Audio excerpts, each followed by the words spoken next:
నడుము నొప్పి, వెన్నుపూసల మధ్యలో ఉండే డిస్కు పక్కకు తొలగటం వల్ల కానీ, లేదా పూసలు అరిగిపోవటం వల్ల కానీ తీవ్రమైన నడుము నొప్పి, దాంతోపాటు సయాటికా ఉన్నప్పుడు పగలు రాత్రి అనకుండా నొప్పికి ట్యాబ్లెట్లు వాడదామా అంటే మూత్రపిండాలు పాడైపోతాయనే భయం. అటువంటి సమయంలో ప్రకృతి నుంచి తయారు చేసిన స్పైనో కార్డ్ ట్యాబ్లెట్ ఉదయం ఒకటి, మధ్యాహ్నం ఒకటి, రాత్రి ఒకటి, దీంతోపాటు నొప్పికి తక్షణమే ఉపశమనం ఇవ్వటానికి నొప్పి ఉన్న భాగాల్లో రోజుకి 3 నుంచి 5 సార్లు రాసుకుంటే నొప్పి తగ్గుతుంది.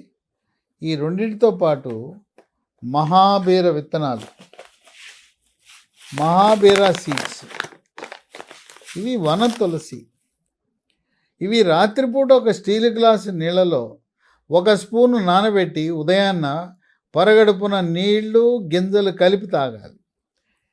ఈ స్పైనోకార్డు స్మూత్ వాక్ ఒక 3 నెలలు వాడితే, ఈ మహాబీర విత్తనాలు ఒక 3-4 సంవత్సరాలు వాడితే మళ్ళీ మీకు ఎప్పుడూ కూడా నడుము నొప్పి రాకుండా రక్షిస్తుంది.